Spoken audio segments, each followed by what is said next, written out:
Bem-vindo de volta. Estamos aqui com Larry Johnson, ex-analista da CIA, para discutir a guerra que foi lançada contra o Irã. Obrigado por estar conosco. Como analista, quão confiáveis você acha que são as informações de inteligência de Trump sobre o Irã, em termos das capacidades do Irã, de como eles estão preparados para usar essas capacidades e imagino da probabilidade de sucesso nessa guerra? Seria uma das duas coisas? It's one of two things. Either the CIA lied to Trump. Ou a CIA mentiu para Trump sobre as capacidades do Irã e Trump acreditou, ou é possível que a CIA tenha realmente dito a verdade a Trump e ele a ignorou. Infelizmente, não tenho acesso aos informes reais do mundo atual. Eu destacaria que uma das principais fontes de inteligência humana dos Estados Unidos vem de Israel, por meio do que é conhecido como relatórios de cooperação. Baseio uma das minhas conclusões em um artigo recente de Seymour Hersh sobre o Irã. Quero dizer, estava repleto de absurdos, mas ele estava relatando com precisão o que lhe haviam dito. Uma das coisas que lhe disseram foi que a capacidade de mísseis balísticos do Irã havia sido praticamente eliminada. E eu pensei, de jeito nenhum. Sempre sustentei que a capacidade de mísseis balísticos do Irã atualmente ultrapassa 10 mil mísseis.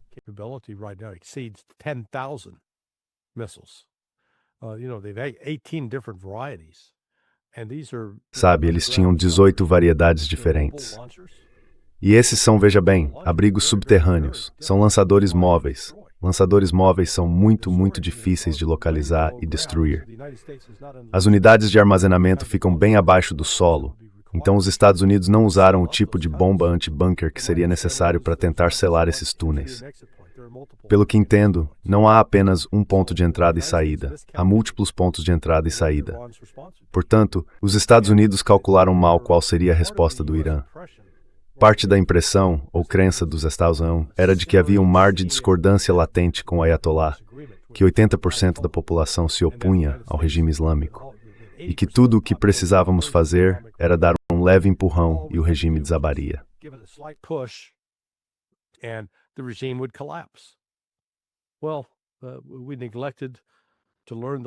Bem, nós deixamos de aprender a lição que alguns de nós aprenderam após os ataques de 11 de setembro. Aquilo foi visto como um ataque externo, um ataque surpresa, um ataque ilegal, e uniu o povo americano, pelo menos temporariamente. As diferenças partidárias praticamente desapareceram por um tempo. E então, você sabe, George W. Bush desperdiçou essa oportunidade ao iniciar uma guerra com o Iraque. O que aconteceu agora no Irã é que a população se unificou de uma forma que não acontecia desde os ataques de junho passado. Essa é outra área de erro de cálculo. Uma terceira área de erro de cálculo foi a crença de que os Estados Unidos seriam capazes de eliminar rapidamente a ameaça iraniana e exercer pressão militar que forçaria o Irã a se render. Algo como, por favor, parem, nós desistimos.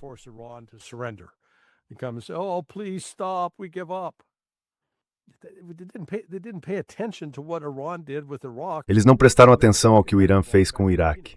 Veja, o Iraque atacou o Irã em 1980, uma guerra de 9 e 10 anos, que resultou em centenas de milhares de iranianos mortos.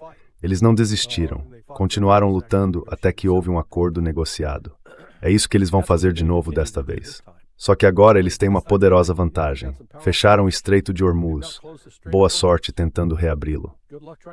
Já vimos os limites do poder naval dos Estados Unidos. Eles têm navios presos no Golfo Pérsico que não conseguem sair, e seu principal porto no Bahrein foi destruído ou gravemente danificado.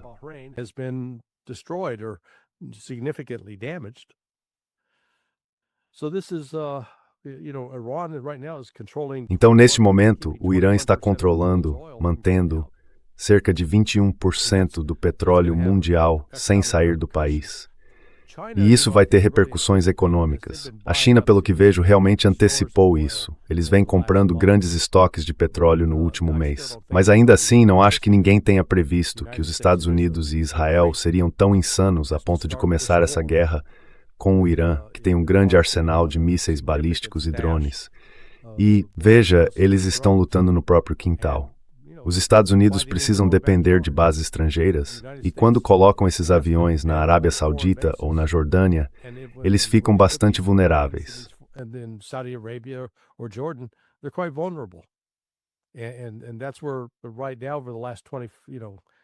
E é aí que estamos agora. Nas últimas 20, bem, você sabe, isso vem acontecendo há cerca de 12 horas. Quero dizer, pense nisso. Não é como se já tivesse passado uma semana. E nessas 12 horas, o Irã causou danos significativos à presença militar dos Estados Unidos no Golfo Pérsico, a tal ponto que agora a Arábia Saudita está declarando guerra, a Síria está declarando guerra. Isso é realmente irônico. Esse chamado terrorista e assassino, Al-Shada, que agora está vestido com um terno da Brooks Brothers. Quero dizer, ele literalmente matou civis, decapitou pessoas, está condenando a agressão do Irã. Quero dizer, ele não passa de mais um peão do Ocidente.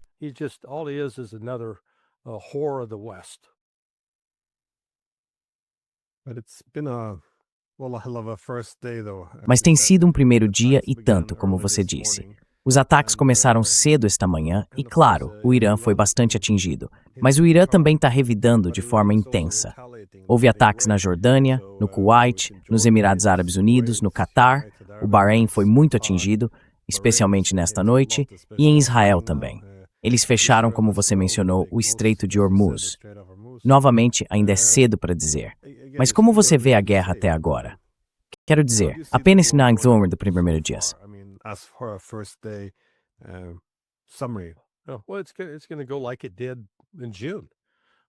Bem, vai acontecer como em junho. O Irã vai continuar lançando mísseis e drones. Eles vão usar primeiro o material mais antigo, os menos eficazes, para forçar os sistemas de defesa aérea de Israel e dos Estados Unidos a reagirem.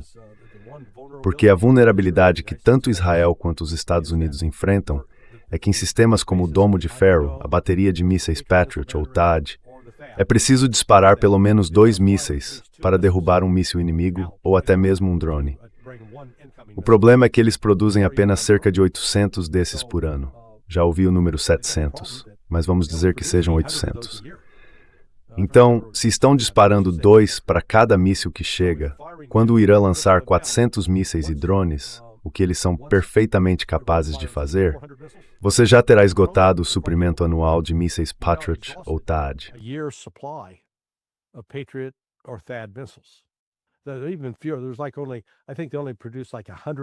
Há ainda menos. Acho que eles produzem apenas cerca de 150 THAADs em média. Então, para os Estados Unidos e Israel, se isso continuar além desta semana, e a única coisa que impediria que passasse desta semana seria se Israel e os Estados Unidos se rendessem, dissessem, certo, desistimos, vamos parar a guerra, estamos sofrendo muitas perdas. Bem, isso não vai acontecer. Portanto, a guerra vai continuar.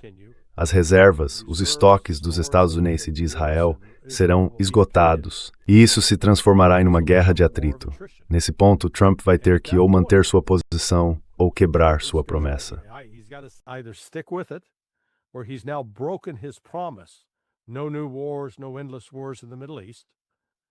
Sem novas guerras, sem guerras intermináveis no Oriente Médio, ou ele vai ter que encontrar alguma forma de, digamos, declarar vitória e se retirar, o que deixaria Israel completamente exposto. E com razão. Então, sabe, há uma possibilidade de um acordo negociado, mas novamente o Irã vai ditar os termos. Os termos do Irã serão que todas as sanções precisam ser suspensas. Suspenda as sanções, e então teremos algo sobre o que conversar. Mas veja, fechar o Estreito de Hormuz é demonstrar o poder. Não isso me dirava twin. Simplesmente cordeleixe de madcham chain.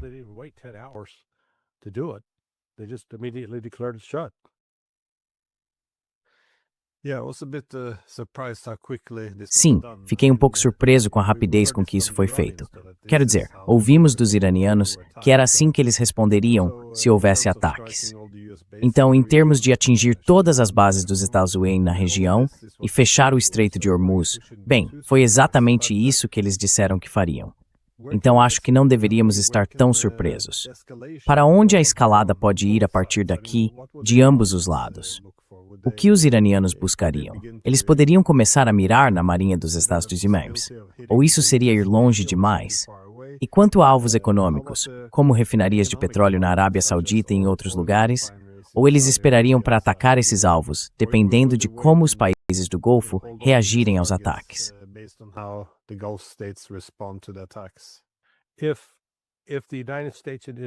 Se os Estados Unidos e Israel atacarem os terminais de petróleo no Irã, o Irã vai destruir os terminais de petróleo na Arábia Saudita, no Catar, no Kuwait, no Bahrein, todos eles. Eles não vão esperar, porque não vão deixar que destruam os deles enquanto os outros permanecem intactos, o que beneficiaria vocês. Ah, não. De jeito nenhum. Os Estados Unidos, na verdade, têm uma capacidade limitada de escalar o conflito sem criar um risco ainda maior. Neste momento, há 2 porta-aviões. Um deles, Gerald Ford, em Ford Zab e Nethes tornou Porto de.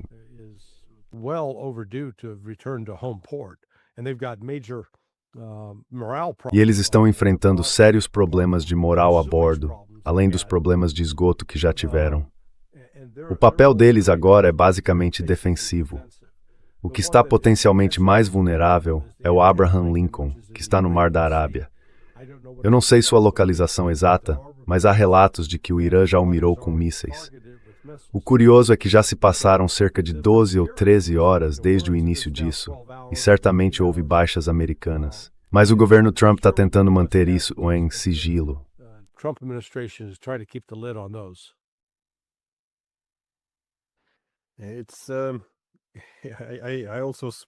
Também estou surpreso que eles tenham decidido dar esse passo, porque parece muito improvável que tenha sucesso, considerando o quão confuso está o campo de batalha. Há tantas variáveis fora do controle deles. Mas para onde você acha que os Estados Unidos vão a partir daqui? Não acho que isso fosse o que eles planejavam. Obviamente, muitos dos mísseis iranianos parecem ter passado com certa facilidade. Vi vídeos postados online de mísseis Patriot disparando para todos os lados, no vazio errando os alvos. Então algo não está saindo como deveria. O que isso deixa para os Estados Unidos? Se isso acabar sendo um verdadeiro fracasso, o que os Estados podem fazer? Não há muitos caminhos para escalar, mas também não podem simplesmente capitular. Bem,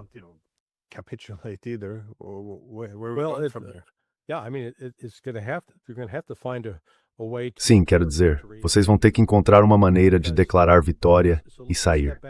Então vamos dar um passo atrás e perguntar.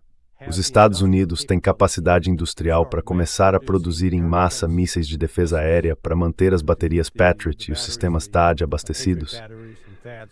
A resposta para isso é não. Absolutamente não. Porque outro elemento aqui são as restrições chinesas sobre minerais de terras raras. Alguns deles são usados nesses sistemas de mísseis também. Então há um déficit aí. Eles podem implantar mais aeronaves de combate? Podem. Para fazer o quê? Tentar realizar mais ataques dentro do Irã e dar ao Irã uma chance maior de abatê-las?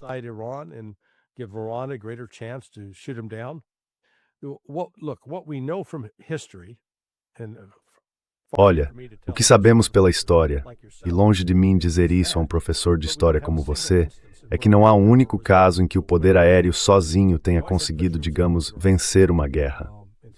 Sempre foi necessário colocar tropas em terra. Alguns diriam Hiroshima e Nagasaki. Pode-se argumentar que a guerra já estava chegando ao fim de qualquer forma.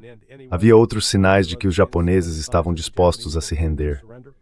Mas fora isso, Vietnã, Coreia do Norte, Japão, Segunda Guerra Mundial, Guerra do Iraque I, Guerra do Iraque II, Síria, há um limite para o poder aéreo. E bem, Gaza também. Olhe para Gaza. Quero dizer, Israel literalmente arrasou o lugar. Israel has literally leveled the place, and yet it still can't get in there and control. E ainda assim eles não conseguem entrar lá e controlar o território, porque o Hamas continua lutando junto com a Jihad Islâmica Palestina, a PJ. Então, e quanto a enviar tropas? Bem, isso está fora de questão. Para começar, eu nem consigo imaginar como eles poderiam realizar uma invasão terrestre e as linhas de comunicação que seriam necessárias para sustentar uma força terrestre de, digamos, 500.000 de homens invadindo o Irã. Além disso, nós realmente não temos tantos soldados assim no momento. O efetivo total do exército é de cerca de 472.000 em todo o mundo. Então existem, você sabe, os extremos absolutos, como lançar um ataque nuclear. Mas eu não vejo Rússia e China apenas observando e dizendo, tudo bem, deixem os americanos colocarem isso para fora do sistema deles. let the Americans get it out of their system. So, I mean, this has what we're going to see. Então quero dizer, o que veremos em 2 semanas, assim como vimos em junho passado, é que os Estados Unidos e Israel vão ficar sem combustível.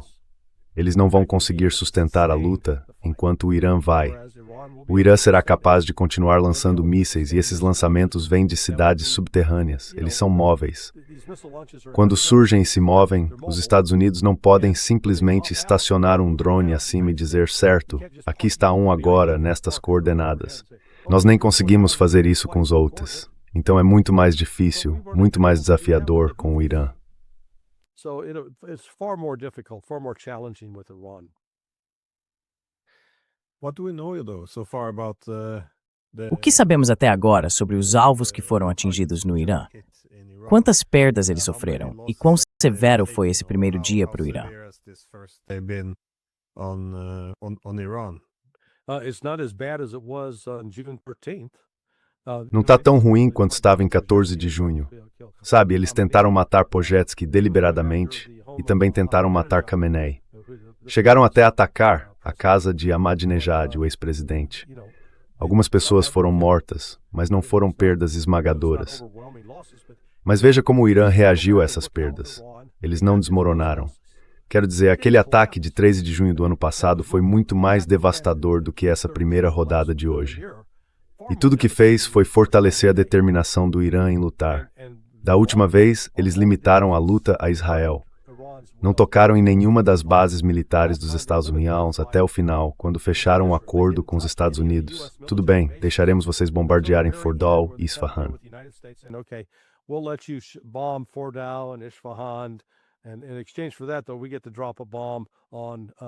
E em troca disso, podemos lançar uma bomba sobre Al-Udeid.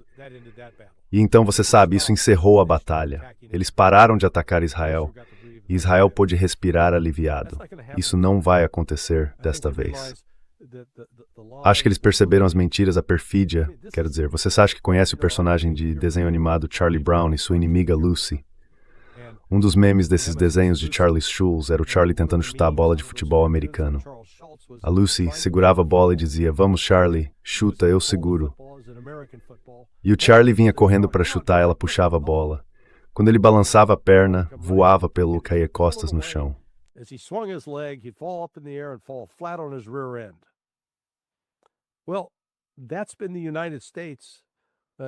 Bem, é assim que os Estados Unidos têm tratado o Irã, como se fosse o Charlie Brown. Os Estados Unidos são a Lucy, só que uma Lucy malvada. E lembre-se, em abril de 2025, Steve Witkoff negociou um acordo. Eles acharam que tinham chegado a um entendimento sobre o nível de enriquecimento que o Irã poderia manter. Mas quando ele voltou a Washington, D.C., em menos de 24 horas, teve que fazer uma reversão completa. Nada feito. Depois avançamos para 13 de junho. No dia anterior, quinta-feira, 12 de junho, o comentário era: ei, os americanos e os iranianos vão se reunir na segunda-feira em Oman para conversar. Há um acordo quase fechado.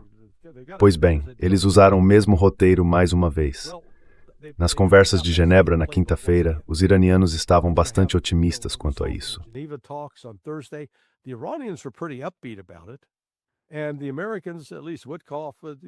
E os americanos, pelo menos o Witkoff, você sabe, estão dizendo: sim, tivemos algumas conversas produtivas, ainda há mais detalhes que precisam ser resolvidos.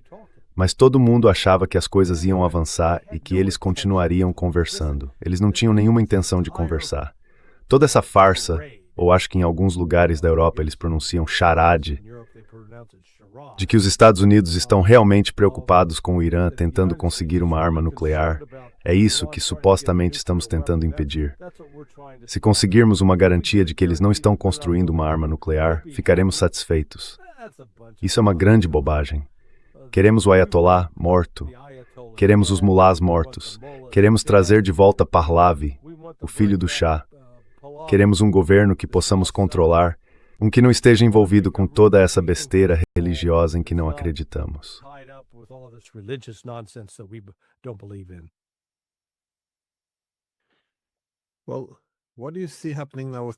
Bem, o que você acha que está acontecendo agora com os estados do Golfo?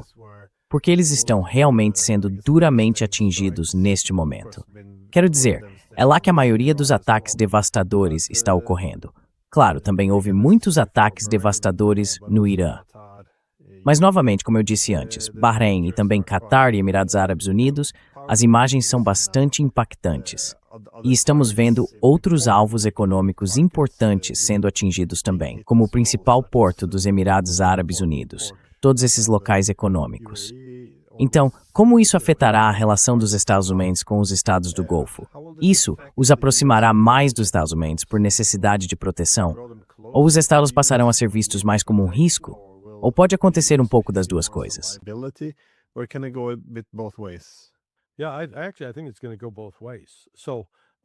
Sim, na verdade, acho que isso vai acontecer nos dois sentidos.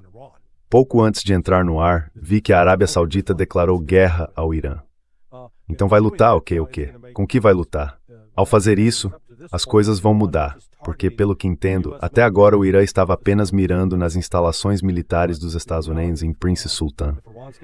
Mas se os sauditas vão declarar guerra ao Irã, isso deixa os campos de petróleo totalmente expostos. Outro elemento são as ameaças vindas do Iraque. Ali Sistani, outro clérigo muçulmano xiita, disse que se houvesse um ataque para tentar matar Khamenei, seria emitida uma fatwa contra os americanos.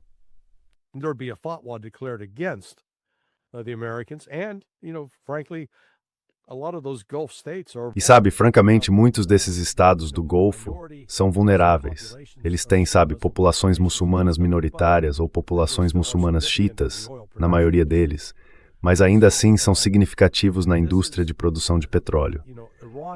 Então isso é, sabe, o Irã tem a capacidade de realmente prejudicar esses regimes e destruir, sabe, particularmente Dubai e Doha, os sonhos que eles têm de construir esses lugares voltados para o Ocidente, para, digamos, desvio sexual, para colocar de forma educada.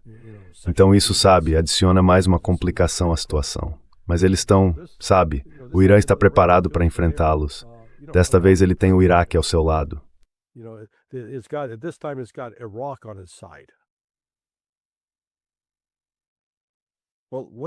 Bem, qual que é o objetivo final da eleição? É a destruição do Irã? Uma transição democrática? Quero dizer, como você... Sim, é uma mudança de regime. Foi isso que eles disseram desde o início. Eles querem uma mudança de regime. Não se trata de impedi-los de obter uma arma nuclear ou de parar o apoio ao Hamas e ao Hezbollah.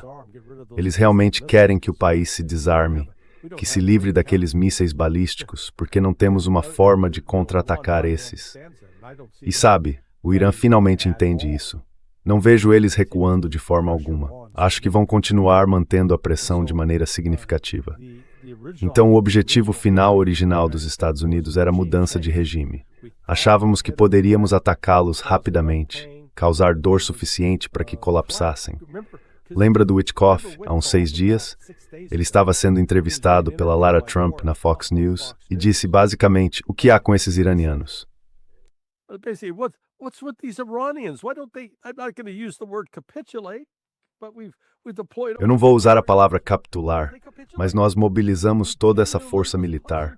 Por que eles não capitulam? Ele realmente estava intrigado com isso. Quero dizer, pense em quão ingênuo e tolo é um comentário desses. Isso mostra que ele não entende nada sobre a cultura iraniana ou a história do Irã. O Irã não é uma criação recente. Eles se veem como uma cultura com séculos de existência e não vão se deixar ser pisoteados. Eles já suportaram muitos abusos do Ocidente, e também da Rússia e da China. Se voltarmos ao JCPOA, Rússia e China assinaram um acordo para pressionar o Irã, e desde então houve uma reviravolta completa da parte deles. Então o futuro do Irã, bem, o Irã tem agora um futuro econômico promissor. Mas eu acredito que ele vai usar esse conflito para arrancar concessões dos Estados Unidos que de outra forma não teria obtido.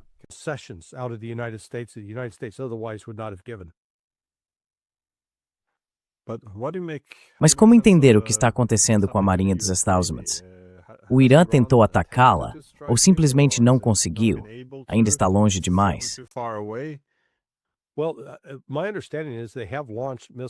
Bem, pelo que entendo, eles lançaram mísseis contra o Abraham Lincoln, no Mar da Arábia. Não vejo eles lançando nada contra o Gerald Ford, que está no Mediterrâneo, porque aquele está lá principalmente para permitir que aeronaves decolem e tentem abater drones e mísseis inimigos. É simplesmente uma configuração defensiva.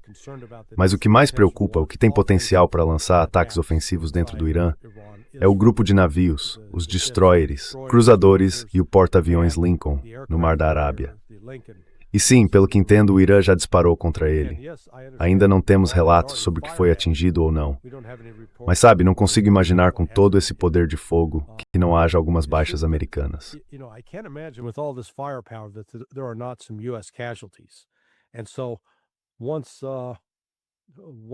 E assim que os oficiais começarem a sair para informar as famílias de que perderam um ente querido, isso começará a vazar. Então a pressão vai aumentar sobre Trump, de que ele iniciou uma guerra que não precisava ser iniciada. Ele começou uma guerra quando o país estava concordando em discutir o fim de qualquer busca por uma arma nuclear. Agora, se algo, esse último ataque vai reforçar a posição daqueles iranianos que sempre argumentaram: precisamos ter uma bomba nuclear. Se tivermos uma bomba, eles vão nos deixar em paz. Veja, eles não incomodam a Coreia do Norte.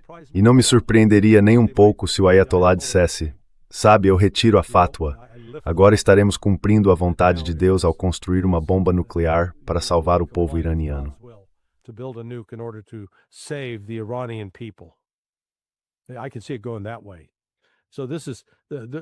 Consigo ver as coisas indo por esse caminho.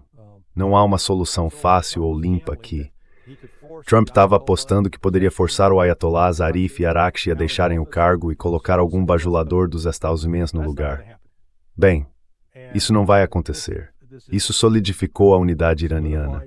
Eles têm vontade, têm tenacidade, eles vão continuar lutando contra nós até o ponto do nosso esgotamento, porque simplesmente ficaremos sem recursos no lado da defesa aérea primeiro. Ficaremos sem isso e então os aviões e afins ficarão expostos. É preciso tirá-los da região, o que aumenta o custo. Torna-se estrategicamente muito, muito difícil.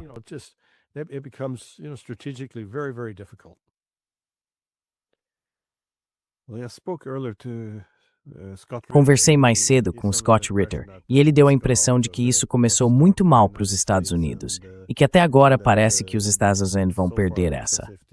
Só como última pergunta, como você vê os próximos, digamos, dias, se não semanas, se desenrolando? Quero dizer, por quanto tempo isso pode continuar?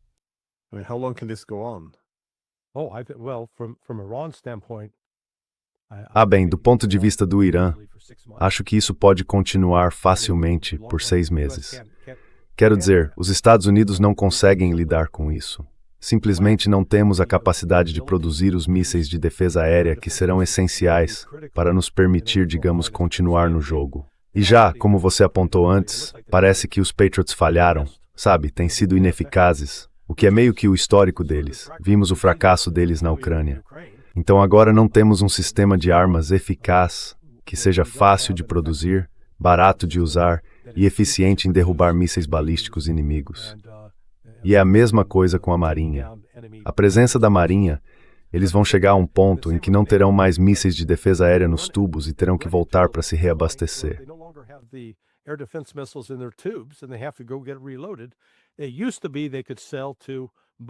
Antes eles podiam vender para o Bahrein, para aquela base naval, e faziam carregamento lá. Agora eles têm que ir até Diego Garcia, que fica a cerca de 3 dias de navegação ao sul da região. Então você desce para o sul por 3 dias e depois volta em mais 3 dias. São 6 dias em que o Irã não precisa se preocupar com ataques vindos do sul. E nós não sabemos o que o Irã tem. Muitas embarcações navais que também podem causar sérios problemas para os Estados Unidos. Então acho que, como eu disse, veremos uma guerra de atrito e depois uma pressão crescente sobre Trump para ou encerrar isso ou negociar um acordo com os iranianos. De qualquer forma, vejo o Irã saindo por cima dessa situação.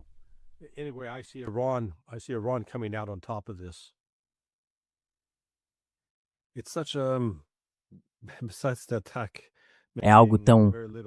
Além de o ataque fazer muito pouco sentido por si só, o panorama estratégico mais amplo me parece muito confuso, porque parecia que a principal ideia vinda do governo Trump era algo que fazia sentido. Ou seja, O momento unipolar meio que nos esgotou. O império se tornou um fardo para a república. Se recuássemos um pouco da Europa e do Oriente Médio, poderíamos então focar no hemisfério ocidental e também ir para a Ásia para conter a China. Tudo isso parece fazer sentido, mas Trump, ele continuou a guerra contra a Rússia na Europa e agora está começando uma guerra com o Irã, que parece muito duvidoso que possa ser vencida. Todo o quadro estratégico não faz mais sentido algum. Eu achava que os Estados Unidos iriam recuar, reconstruir sua força e deixar as potências eurasianas se equilibrarem entre si, o que provavelmente fariam em maior medida se os Estados Unidos não estivessem lá. Mas nada disso parece ter. Tudo isso foi por osso.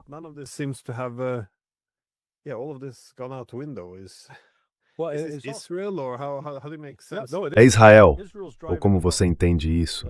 Não, Israel está no comando, Israel está no controle. Isso é deixar Israel conduzir a política externa dos Estados Unidos. E, novamente, é aí que a reação vai começar com Donald Trump. Porque, apesar de todas essas alegações de que Israel estava em risco, vai ficar claro que não estaríamos nesse problema se não fosse por Israel. Já agora, as pesquisas de opinião pública nos Estados Unidos mostram 41% de apoio aos palestinos e apenas 36% de apoio aos israelenses, aos sionistas. Essa é uma mudança importante, está indo na direção errada, do ponto de vista do AIPAC e do lobby sionista.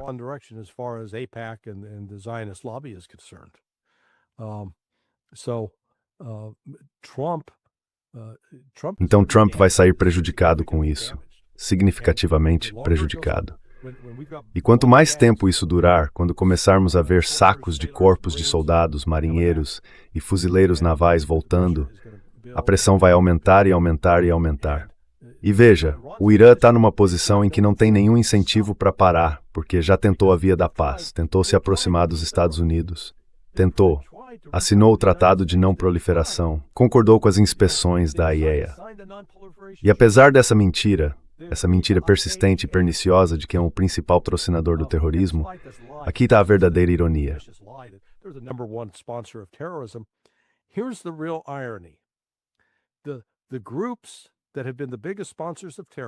Os grupos que têm sido os maiores patrocinadores do terrorismo, Al-Qaeda, ISIS, Hayat Tahrir al-Sham, o antigo grupo do atual líder da Síria, eles, veja bem, o Hayat Tahrir al-Sham, foram responsáveis pela morte de cerca de 300 a 400 pessoas por ano durante alguns anos seguidos. O total de mortes causadas por grupos palestinos ligados ao Irã, de 2000 a 2024, foi de cerca de 1.500 pessoas ao longo de 24 anos. Esses eram os grupos supostamente ligados ao Irã.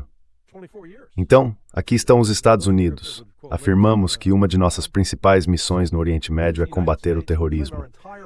Mas aqueles que realmente estão matando pessoas, os verdadeiros terroristas, são justamente os que estamos apoiando e sustentando, como o Al-Sham na Síria.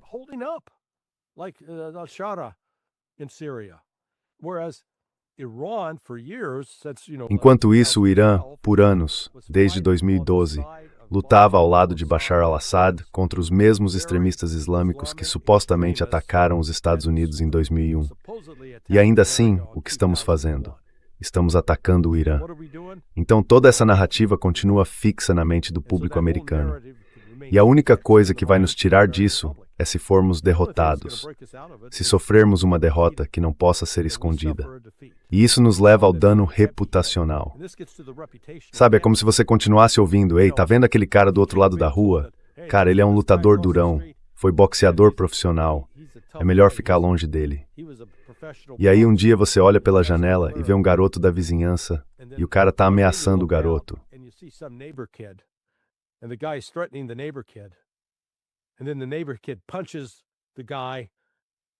E então o garoto vizinho dá um soco no cara e o cara sai correndo e entra em casa. De repente, sua reputação de ser o maior e mais temido da rua desaparece. E é isso que você vai ver aqui. Dizem que os Estados Unidos têm o maior e mais poderoso exército da história do mundo. E veja só, depois de tentarem bater com tudo no Irã, o Irã ainda está de pé e está revidando. E os Estados Unidos não conseguem impedi-los de revidar. É isso que eleva a reputação do Irã. E aí alguém finalmente enfrentou os Estados Unidos, e os Estados Unidos não conseguiram vencê-los. Acho que essa vai ser uma das verdadeiras consequências disso. That's, I think, going to be one of the real consequences of this. it's very dangerous for the US as well, though. É muito perigoso para o USS Waldo em termos de perturbar sua posição. Bem, obrigado por compartilhar suas percepções sobre isso. Era possível ver isso vindo de longe, mas ainda assim é chocante que essa decisão tenha sido tomada. Continuo insistindo. Isso não faz o menor sentido. Não entendo como isso poderia ser considerado um sucesso. Quero dizer, talvez eles consigam eliminar boa parte da liderança, destruir muita infraestrutura, neutralizar partes das Forças Armadas. Mas, no fim das contas, tudo isso vai resultar em quê? O Irã ainda vai estar lá. Eles vão se tornar cada vez mais poderosos no futuro e vão guardar muito ressentimento. E como você sugeriu antes, até mesmo a possibilidade de uma arma nuclear já não parece tão ruim assim, apenas para garantir que isso não aconteça novamente. Sim, Sim. Bem, o Grau também deve dedicar seu tempo e espero vê-lo novamente em breve. Thanks for what you're doing. sim, obrigado pelo que você está fazendo. Apenas tentando manter as pessoas informadas. Porque a grande mídia certamente não faz isso. Você faz. Eu sei que você tem trabalhado incansavelmente nisso o dia todo. On this all day long, so Então, pelo que você faz, Glenn Deason,